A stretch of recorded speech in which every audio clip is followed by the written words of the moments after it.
ప్రభువునందు ప్రియ దేవుని బిడలరా, నేటి వాక్య ఉపదేశమునకు సహకారం ఇచ్చిన వారు ధర్మాజిగూడెం వాస్తవ్యులు కొలికి పాముల ధర్మారావు సుశీల దంపతులు. ప్రభువు ఈ కుటుంబాన్ని దీవించినట్లు ప్రార్థిద్దాం.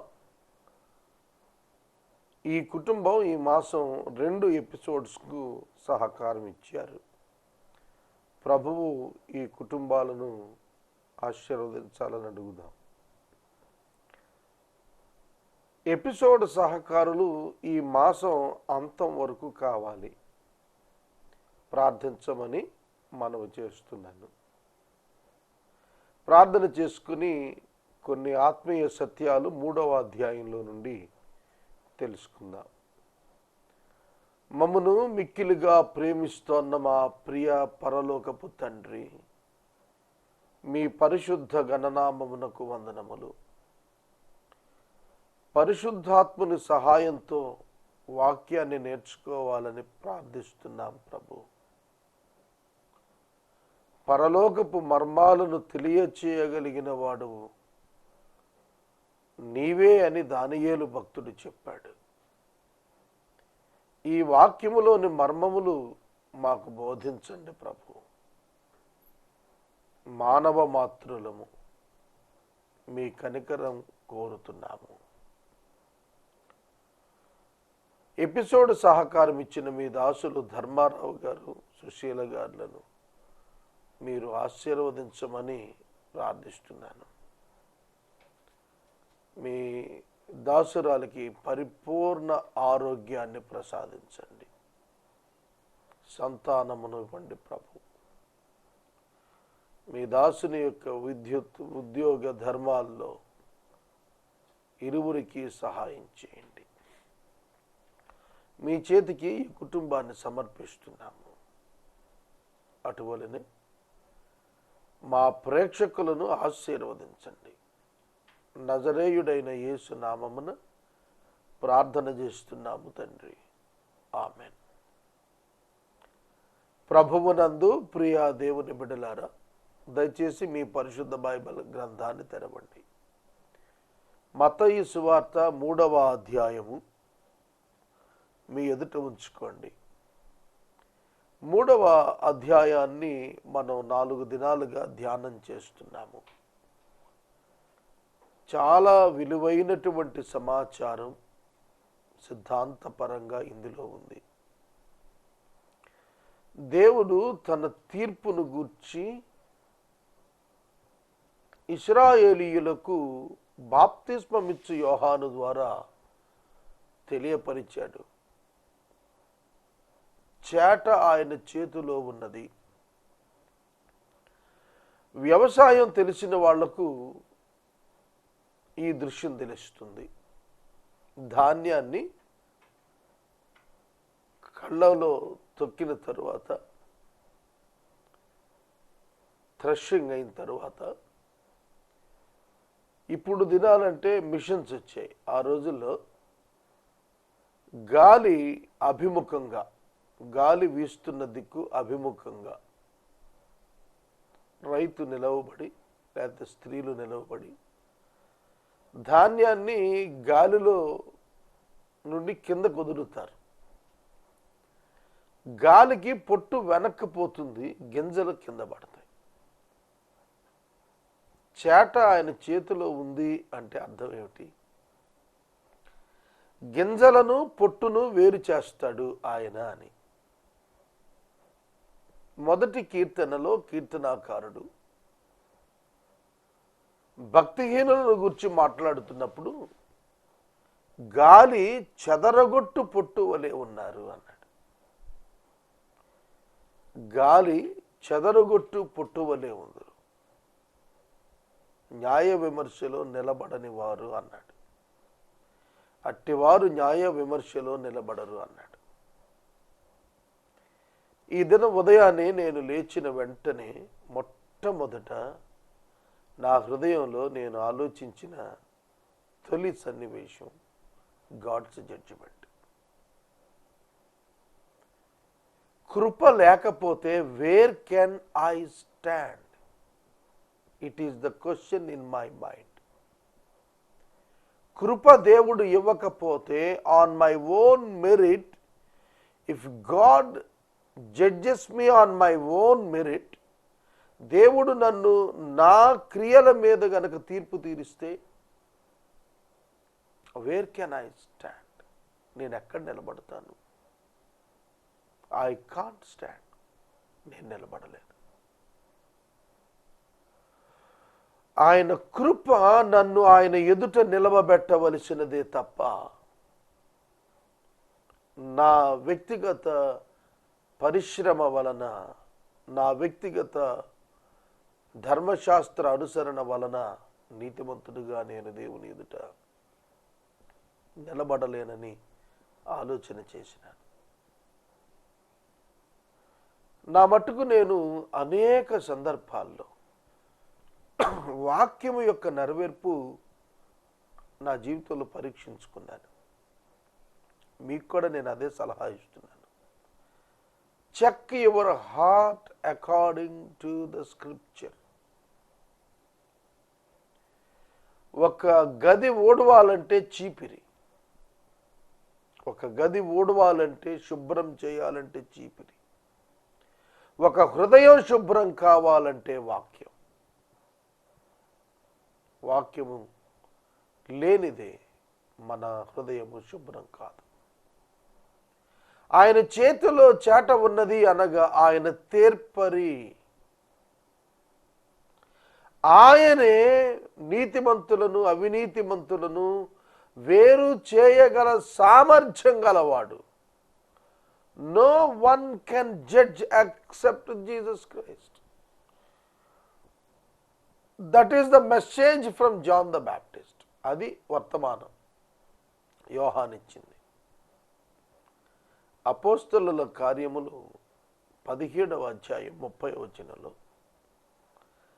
ఆ అజ్ఞాన కాలముల యందు దేవుడు చూచి చూడనట్టుగా ఉండెను గాని ఇప్పుడు అయితే అంతటా అందరూ మారు మనసు పొందవలెనని ఆయన ఆజ్ఞాపించుచున్నాడు.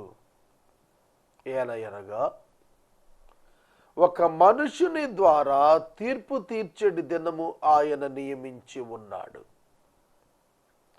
ఒక మనుషుని ద్వారా తీర్పు తీర్చబోయేడి ఒక దినము. Beautifully written by the Holy Spirit. అద్భుతంగా వ్రాయబడింది ఈ మాట, అద్భుతంగా రాయబడిందండి. I praise God for this. తీర్పు తీర్చబోయేడి దినము ఒక మనుష్యుని ద్వారా. చేట తీసుకొని సెపరేట్ చేసేది మనుషుడే. మనుషుణ్ణి జడ్జి చేయటానికి దేవుడు యేసుక్రీస్తుగా వచ్చాడు కనుక ఆయనే అధికారము కలిగినటువంటి వాడు. You all must stand before God. You all must come into the hands of God. చేటలోనికి రావటం అంటే ఆయన చేతిలోనికి రావటం. అందుకే భక్తుడు పత్రికల్లో యెహోవా చేతిలో పడుట భయంకరము అని రాశాడు. పొట్టు తగలబెట్టేస్తారు, భక్తిహీనులను అగ్నిగుండంలో వేస్తాడు. బుద్ధి తెచ్చుకోండి, బుద్ధి తెచ్చుకోండి. మెసేజ్ అది. There is a judgement for all your words and your deeds. You must be careful. తీర్పు ఉన్నది. నీ మాట నీ క్రియను గూర్చి నీవు జాగ్రత్త పడు. ఈ మాట మీకు నేను ఇప్పుడు మాట్లాడినప్పుడు నా అంతరంగం ప్రతిధ్వనిస్తోంది. I must be careful. నేను జాగ్రత్తగా ఉండాలని నా హృదయం నాకే చెబుతున్నట్టు అనిపిస్తుంది. నా ప్రియ సహోదరుడా, సహోదరి, ఈ లోకాన్ని చూస్తూ దేవుడే లేడు అనుకునే భ్రమలో భక్తిహీనులు జ్ఞానహీనులు అనేకులున్నారు. యేసుక్రీస్తు దేవుడు కాదని భ్రమపడుతున్న వారు చాలామంది కనిపిస్తున్నారు. ఆయన ప్రవచన పురుషుడని, వేలాది సంవత్సరాలుగా ప్రవచనాలు దేవుడు తెలియచేయగా ప్రత్యక్షమైనటువంటి ప్రభువు అని బాప్తిస్మమిచ్చు యోహాను సాక్ష్యం ఇవ్వటానికి అద్భుతమైనటువంటి ఆశ్చర్యమైనటువంటి గుణశీలాలతో ప్రత్యక్షమయ్యాడు, అనుగ్రహించబడ్డాడు. యెషయా గ్రంథము 9వ అధ్యాయము 6వ వచనం యూదులకు అద్భుతమైనటువంటి సమాచారాన్ని ఇచ్చింది దేవుని గురించి. ఏలయనగా మనకు శిశువు పుట్టెను, కుమారుడు అనుగ్రహించబడెను. అర్థమవుతుందా? శిశువు పుట్టెను అంటే ఇన్కార్నేషన్, కుమారుడు అనుగ్రహించబడెను అంటే రెవల్యూషన్ ఆఫ్ గాడ్, ఇమ్మాన్యుయల్. కనుక కన్యక కుమారుని కంటుంది, కుమారుడు అనుగ్రహించబడ్డాడు. మానవుల పాపాన్ని తొలగించు నరుడుగా ఆయన పంపించబడ్డాడు, అనుగ్రహించబడ్డాడు. యోహాను 3:16 అదే చెప్పాడు. ఆయన అద్వితీయ కుమారుని యందు విశ్వాసముంచు ప్రతివాడును నశింపక నిత్య జీవం పొందేటట్లుగా దేవుడు ఆయనను అనుగ్రహించెను. కుమారుడు అనే పదము, అనుగ్రహించెను అనే పదము యోహాను 3:16 యోహాను సువార్తికుడు వాడాడు. ఏ పదమైతే హెబ్రీ 9:6 కుమారుడు అనుగ్రహించబడెను అని రాశాడో అటువలనే అదే పదములు 3:16 యోహానులో కుమారుడు అనుగ్రహించెను అనే పదం చూస్తాం. అర్థమవుతుందా? కనుక they are waiting for the Son of God in flesh. నరావతారిగా వచ్చే దేవుని కుమారుని కొరకు ఎదురు చూస్తున్నారు.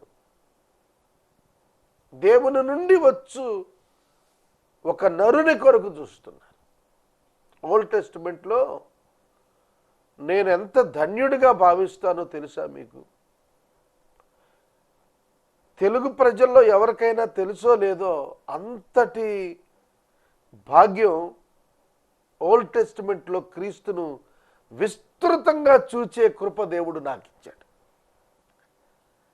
I feel privilege of this blessing. ఈ దీవెన నాకు యేసును పాత నిబంధనలో తేటగా చూచే భాగ్యాన్ని దేవుడు ఇచ్చాడు. యెహోవా దూతగా, యెహోవాగా, కుమారునిగా, నరునిగా ప్రత్యక్షతలు వెరీ సౌండ్ డాక్ట్రిన్ నేను గ్రహించగలిగానండి. జకరియా గ్రంథం చదువుతున్న దినాల్లో ఒళ్ళు పులకించిపోయింది. భూమి మీద యెహోవా వస్తాడు, వారితో డైరెక్ట్గా కూర్చుంటాడని రాశాడు. యూదులు ఎందుకు దాన్ని నమ్మలేకపోయినారు? ఇతరులు దానిని ఎందుకు మ్యాన్ మేడ్ బుక్గా ఎందుకు భావిస్తారో అర్థం కాలేదు నాకు. కారణం ఒకటేనండి, there is no Holy Spirit with them. పరిశుద్ధాత్ముడు లేకుండా లేఖనములోని వాస్తవ ఒరిజినల్ మీనింగ్, సౌండ్ తెలుసుకోలేం. అందరికీ అర్థం కాదు. అది మీకు అనుగ్రహించబడింది అని శిష్యులకు ప్రభువు చెప్పారు. అది గ్రహించుట మీకు అనుగ్రహించబడింది అన్నాడు. How privileged we are as a believers in Christ. యేసుక్రీస్తునందు విశ్వాసం ఉంచిన మనం ఎంత ఆధిక్యత పొందాం to understand the meaning of the scriptures. కనుక it is the act of the Holy Spirit. ఇది పరిశుద్ధాత్మ దేవుని యొక్క కార్యం. ఈయన బాప్తిస్మం ఇచ్చి యోహాను యేసుక్రీస్తు ప్రభువునకు బాప్తిస్మం ఇస్తున్నప్పుడు వారిద్దరి మధ్య సంభాషణ చాలా మహోన్నతమైన సంభాషణ. 3వ అధ్యాయం నేను ఒకసారి చదివాను, అయినా దీన్ని వదలలేకపోతున్నాను, వివరించుకోండి.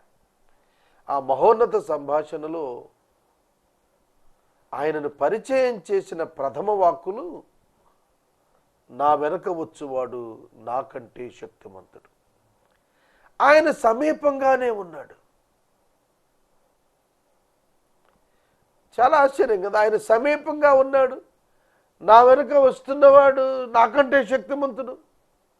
ఆయన ఆ మాటలు పలుకుతున్నప్పుడే అక్కడికి వచ్చాడట. What a great planning of God అండి. యేసు వస్తున్నాడని బాప్తిస్మం ఇచ్చి యోహాను లిటరల్గా ఒక కామెంటరీ చెబుతున్నాడు. ఒక క్రికెటర్ ఆడుతున్నప్పుడు కామెంటరీ బాక్స్ నుంచి లైవ్ కామెంటరీ ఎట్లా వెళుతుందో అట్లా వచ్చింది ఆ మాట. ఆయన సమీపంగా ఉన్నాడు, ఆయన వస్తున్నాడు. ఆయన బాప్తిస్మం తీసుకోవడానికి వస్తున్నప్పుడు సమీపాన ఆయన ఉన్నట్టుగా బాప్తిస్మం ఇచ్చి యోహాను సాక్ష్యం చెప్పాడు. నా వెనక వచ్చువాడు నాకంటే శక్తిమంతుడు, నాకంటే శక్తిమంతుడు. ఆయన చెప్పుల వారునైనా విప్పుటకు నేను యోగ్యుని కాదు. యోహాను 1:26-27 అన్నాడు, నా వెనక వచ్చుచూ ఉన్నవాడు మీ మధ్యన ఉన్నాడు. ఎస్, మీ మధ్యన ఉన్నాడు. ఎంత అద్భుతం అండి ఇది. యేసు వారి మధ్యనే ఉన్నాడు. ఆయన బాప్తిసానికి వస్తున్నాడు, సమీపంగా ఉన్నాడు. దానికి ఆయన చెబుతున్నాడు, మీరు ఆయన ఎరుగరు, ఆయన చెప్పుల వారును విప్పుటకైనా నేను యోగ్యుడును కానని వారితో అతడు చెప్పాను. కనుక నేను ఎవరిని గూర్చి చెప్పి తినో ఆయనే ఈయన. He confirmed it. మాట్లాడుతున్నాడు బాప్తిస్మం ఇచ్చే యోహాను, మాట్లాడుతున్నాడు, నా వెనక వచ్చున్నవాడు నాకంటే శక్తిమంతుడు. He is proclaiming about the coming of Christ, that already he came in to this world and he is in the midst of you. మీ మధ్యన ఉన్నాడు ఆయన. చెప్తూ వచ్చాడు ఆ దినాలన్నీ. వాళ్ళు ఆశ్చర్యం వింటున్నారు, ఎవరు ఆయన? ఆయన మీ మధ్యనే ఉన్నాడు, ఆయన వచ్చేసాడు.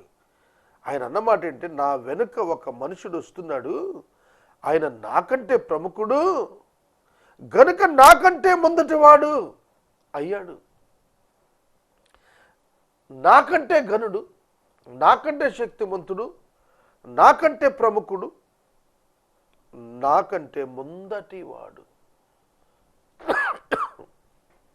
అంటే ఏంటి? What does it mean? నాకంటే ముందటి వాడు అంటే ఏంటి? యెషయా 650 సంవత్సరాల క్రితం చెప్పాడు నా గురించి, కానీ ఈయన గురించి అయితే 1000 సంవత్సరాల క్రితం చెప్పారు. అది ముందటివాడు. In scripture he was told earlier. ఈయనను గూర్చి ఇంతకు ముందే చెప్పబడింది, నాకంటే ముందువాడు, నాకంటే ప్రముఖుడు, నేను ఒక ప్రొఫెట్ మాత్రమే, but he is the Son of God. నాకంటే ప్రముఖుడు. స్త్రీను కనిన నరులలో బాప్తిస్మం ఇచ్చు యోహాను కంటే గొప్పవాడు లేడని యేసు చెబితే, యేసుని గురించి బాప్తిస్మం ఇచ్చు యోహాను చెప్పిన మాట, ఆయన నాకంటే ప్రముఖుడు, నాకంటే గొప్పవాడు, ఆయన చెప్పులను విప్పుటకైనను అన్నాడు మత్తయి, చెప్పుల వారును విప్పుటకైనను. షూస్ అంటాడు మాథ్యూలో, బెల్ట్ ఆఫ్ ద షూ, చెప్పుల వారు. షూకి బెల్ట్ ఉంటుంది కదా, వెనక తగిలించే బెల్ట్, దాన్ని విప్పటానికి, లేకపోతే లేసుతో టై చేస్తాం కదా, ఆ లేసు కూడా విప్పటానికి నేను యోగ్యుని కాదన్నాడు. అంటే ఒక మాట, నా మాట ఆలోచించండి. యేసయ్య చెప్పులు విప్పటానికి కూడా అర్హత కావాలి అని అంటే ఆ అర్హత స్త్రీలు కనిన నరులలో గొప్పవాడైన యోహానుకు కూడా లేదంటే then who can touch the feet of God? ఎవరండి ఆయన కాళ్ళను సైతం తాకటానికి సమీపించేవాడు భూమి మీద? But what a grace was given to us. ఆయన పట్టుకొని కొట్టి చంపేస్తే కూడా ఆయన వారిని తృణీకరించలేదు. God allowed them to come to him. దేవుడు వారిని తన యొద్దకు రావటానికే పిలిచాడు. యోగ్యులు కాని వారినండి, అర్హులు కాని వారిని ప్రేమించాడండి. దేవుడు యోగ్యులు కాని వారిని, అర్హులు కాని వారిని, అనర్హులను ప్రేమించాడు. రోమాపత్రిక 5వ అధ్యాయంలో శత్రువులను, విరోధులను ఆయన ప్రేమించాడు, బలహీనులను ఆయన ప్రేమించాడు, ఆయన వారి కొరకు చనిపోయాడని రాసింది. సోదరుడా, సోదరి, నేను మీతో చెప్పిన ఆయన ఈయనే. He is the one. ఇతడే యేసుక్రీస్తు నిజమైన దేవుని కుమారుడు. యోహాను ఆయనను గుర్తుపట్టాడు. ఎట్లా అంటే there is a sign of code. ఒక కోడ్ లాంగ్వేజ్ వచ్చింది. అది ఏమిటంటే ట్రినిటీ ప్రత్యక్షత యేసు బాప్తిస్మం దగ్గర జరగాల్సింది ఉంది. నీతి యావత్తు జరుగునట్లు అంటే వాట్ డస్ ఇట్ మీన్? ఏమిటి నీతి యావత్తు జరగటం అంటే? Let the revolution of God will be given unto the human beings at the time of his baptism by giving them the word from the heaven and the revelation of the Holy Spirit and the revelation of the Son of God. అది సంగతి.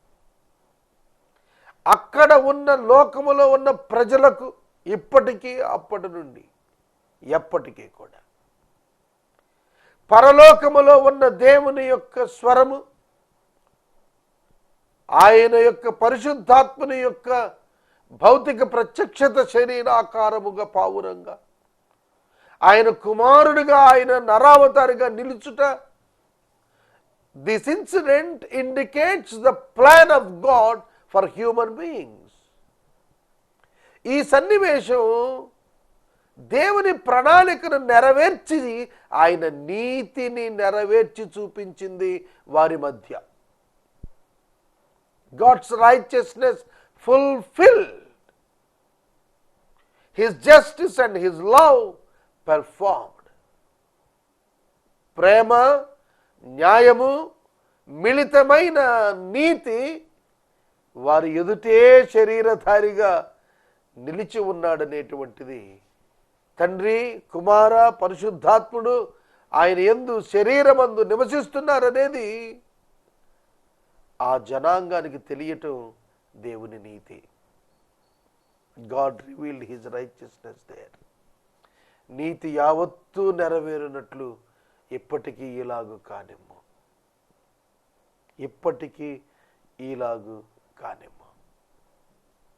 కనుక సహోదరుడా, సహోదరి, యేసు బాప్తిస్మము మనవలే తీసుకునవలసిన అవసరం ఉన్నవాడు కాడు.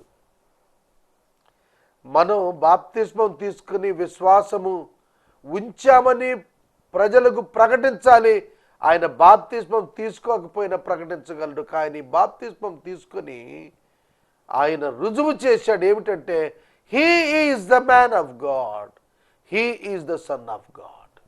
ఆయన దేవుని యొక్క కుమారుడు, దేవుని యొక్క మనిషి అనేది లోకానికి తెలియటానికి ఆ బాప్తిస్మాన్ని యేసు వాడాడు.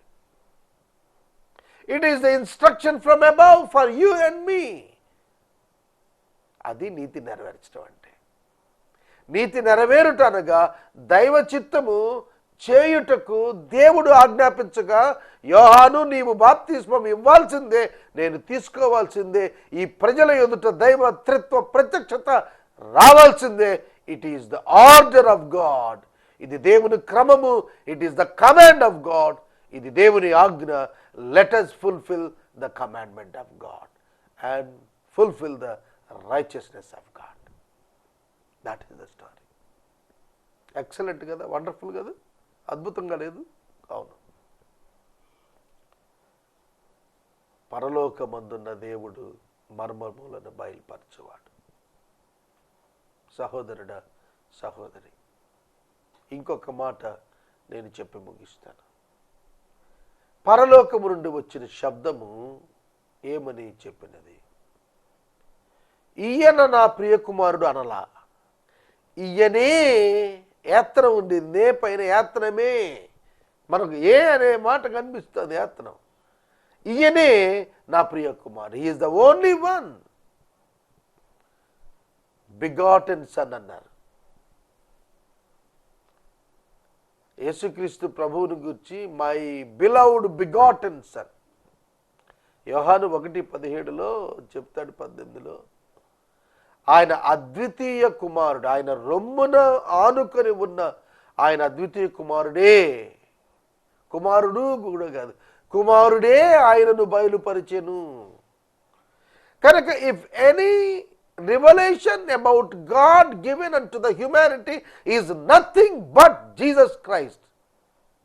యేసుక్రీస్తు తప్ప వేరొక ప్రత్యక్షత దేవునిది లేదు అనేది చెప్పేస్తున్నాడు. కనుక ఆది కాండం నుండి ప్రకటన వరకు దైవ ప్రత్యక్షత, దేవుడిని చెప్పదగిన వాడు, చెప్పుటకు మనకు ప్రత్యక్షత దొరికినది యేసుక్రీస్తు నందు మాత్రమే. Scriptures clearly told this. ఈయనే నా ప్రియకుమారుడు, ఈయన యందు నేను ఆనందిస్తున్నానని ఇక్కడ పలికాడు. రూపాంతర పర్వతం మీద మీరు ఆయన మాట వినండి అని యాడ్ చేశాడు. ఈయన నా ప్రియకుమారుడు, ఈయన యందు నేను ఆనందిస్తున్నాను, ఈయన మాట మీరు వినండి అన్నాడు శిష్యులతో. నేను ముగిస్తున్నాను. ఆకాశము నుండి వచ్చిన శబ్దం, యూదులు కన్ఫర్మేషన్ కోసం ఈ శబ్దం వచ్చిందండి. యూదులు తెలుసుకోవాలి, ఈయన యేసుక్రీస్తు కన్యక గర్భాన్ని పుట్టాడు, దేవాది దేవుడు, నరుల రక్షకుడు, పాపక్షమాపణ ఉండటానికి వచ్చినవాడు, రాజాది రాజుగా రానున్నవాడు, యూదుల ఉద్ధారకుడు. తెలుసుకోవటానికి వారి మధ్యకి పంపించాడు. వారి ఆచారాల్లో, ధర్మశాస్త్రంలో పాలుభాగస్తుడయ్యాడు. వాటిని నెరవేర్చి చూపించాడు. దేవునికి సమీపం ఒకటం అసాధ్యం కాదు, సాధ్యమని తాను నిరూపించాడు. తన ద్వారా సాధ్యమని నిరూపించాడు. సోదరుడా, సోదరి, యేసే మార్గమని ప్రకటించాడు. He is the only one way to God. ఆయన ఒక్కడే పరలోకానికి మార్గం, దేవుని యొద్దకు మార్గం. నేటి వాక్యోపదేశమునకు సహకారం ఇచ్చిన కుటుంబం ధర్మాజిగూడెం వాస్తవ్యులు కొలికిపాముల ధర్మారావు గారు, సుశీల దంపతులు. ప్రభు ఈ కుటుంబాన్ని దీవించును గాక. ప్రార్థించుదాం. మమ్ములను మిక్కిలిగా ప్రేమిస్తున్న మా ప్రభు, మీకు వందనాలు. హృదయము తృప్తిగా ఉన్నది ప్రభు. భోజనం చేసిన వాడు శరీరం ఎంత తృప్తిగా ఉంటుందో, నీ వాక్యాన్ని విన్న నాకు నా ఆత్మ నిండి తృప్తిగా ఉన్నదని తెలుస్తోంది నాయన. ఈ ఎక్స్పీరియన్స్ కొరకు మీకు కృతజ్ఞతలు చెల్లిస్తున్నాను. ఇట్టి అనుభవాలు మా ప్రేక్షకులకు నేర్పండి. సహాయం చేసిన ధర్మారావు గారు, సుశీల సోదరి దీవించబడాలి, ఆరోగ్యము, సంతానం ఇవ్వబడాలని ప్రార్థిస్తున్నాను. కృప చూపండి నాయన. వాక్యం విన్న ప్రతి ఒక్కరూ రక్షించబడటానికి సహాయం చేయండి. Let the Satan be defeated in their lifes. సాతానుడు వారి జీవితాల్లో ఓడిపోవునట్లు చేయండి. విశ్వాసులకు జయము, అపవాదికి అపజయము మీరు ప్రకటించండి. యేసు నామమున అడుగుచున్నాం తండ్రి, ఆమేన్. తండ్రి అయిన దేవుని ప్రేమ, కుమారుడైన యేసయ్య కృప, పరిశుద్ధాత్మని యొక్క అన్యోన్య సహవాసం సదాకాలం మనకు తోడైండును గాక. ఆమేన్.